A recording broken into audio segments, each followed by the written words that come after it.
네, 오늘장 정리하는 증시 프리즘 시간입니다. 증권부 박혜린 기자와 시장 얘기 자세히 나눠보겠습니다. 예, 박 기자 오늘 선물 옵션 동시 만기일이었는데도 불구하고 오늘 상승을 했는데 이런 상승세 정말 오랜만이지 않습니까? 네, 맞습니다. 우리 시장 오늘 간만에 시원하게 올라줬습니다. 예. 윤석열 대통령 당선인 첫날 코스피와 코스닥 모두 전거래일보다 2% 이상 급등을 했습니다. 양시장 모두 기관 투자자의 자금이 크게 들어오신 것을 확인할 수 있었는데요. 또 국제유가가 전날 바이든 미국 대통령이 러시아의 원유와 가스 수입을 금지한다고 발표하자 국제유가는 주요 산유국의 증산 기대에 힘입어서 크게 하락을 했습니다. 이에 따라 인플레이션 우려가 완화되면서 오늘 원달러 환율 1,220원대로 주저앉았습니다. 예, 그렇습니다. 보시다시피 오늘 시장 좀 전반적으로 크게 움직인 하루였습니다. 자, 시장의 관심은 역시나 대선 이후 좀 바뀔 변화들이었는데 관전 포인트가 있다면서요? 네, 크게 세 가지 포인트로 정리를 해봤습니다. 뭐니 해도 윤석열 당선인의 수혜주로 부각되는 업종이 오늘 하루 크게 주목을 받았습니다. 예. 윤 당선인의 공약을 따져봤을 때 대표적으로 수혜를 받을 것으로 예상되는 분야가 부동산과 에너지 정책입니다. 증권가에선 대표적으로 건설과 원전 기업들의 수혜를 예상하고 있고요. 또 유통업의 경우에는 규제 관련 공약이 포함되어 있지 않다는 것만으로도 긍정적이란 평가가 나옵니다. 네, 여러 가지 공약들이 있지만 지금 정부와 좀 의견 차이를 보이는 업종들에 대한 관심이 컸습니다. 두 번째 포인트도 한번 살펴볼까요? 네, 두 번째 포인트는 진격의 네이버와 카카오입니다. 오늘 주가 한번 보여드릴 텐데요. 오늘 주가 각각 8%대로 급등을 했습니다.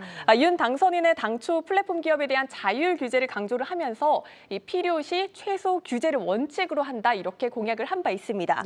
이에 문재인 정부가 추진해온 이 온라인 플랫폼 공정화법 제정안도 재검토될 가능성이 높다는 분석이 나오면서 이 네이버와 카카오가 당분간 상승세 이어갈 것이란 분석 또한 나오고 있습니다. 네, 두 번째 규제 완화 기대감이 있는 섹터들 또 관심이 컸습니다. 마지막 키워드 박 기자 짚어주시죠. 네, 다시 7만 전자입니다. 지난 8일 4개월 만에 6만 원대로 주저앉았던 삼성전자가 오늘 2.45% 오르며 7만 1,000원 선을 다시금 회복을 했습니다. 바이든 미국 대통령이 반도체 공급망 회의를 개최를 했는데 여기에 삼성전자가 외국 회사로는 처음으로 유일하게 참석했다는 소식이 전해지면서 투자 심리를 자극한 것으로 풀이가 됩니다. 하지만 보시다시피 갈 길이 아직은 굉장히 멉니다. 우크라이나 사태로 국내 기업들의 피해 우려가 커진 데다가 이 반도체 업황에 따른 우려까지 겹치다 보니까 아직은 경계감 지속되고 있다는 점 유념하셔야 합니다. 네, 이렇게 오늘장 정리를 쭉 해봤는데 사실 오늘은 이렇게 올랐다고 해도 내일은 어떻게 될지 모르는 게 또 요즘장이잖아요. 내일 주목할 포인트들도 있다면서요. 네, 내일장 관전 포인트 준비했습니다. 오늘 오랜만에 상승세 보여준 LG 에너지 솔루션, 내일 장 마감 후에 코스피 200 조기 특례 편입이 될 예정입니다. 지수에 편입이 되면 지수를 추종하는 패시브 자금도 들어오겠지만 동시에 공매도 세력의 타깃이 될 수 있다는 점에 지수 편입이 과연 주가 약이 될지 독이 될지 관전 포인트입니다. 시장에선 공매도를 우려하는 목소리가 나오고 있는 한편 또 패시브 자금 유입이나 또 미국의 전기차 배터리 부양책에 따른 수혜도 예상하고 있습니다. 네, 또 미국의 2월 CPI 발표되네요. 짧게 짚어보죠. 네, 오늘 밤 10시 30분 미국의 2월 소비자 물가지수가 발표되는데 이 지수는 대표적인 인플레이션 지표로 꼽힙니다.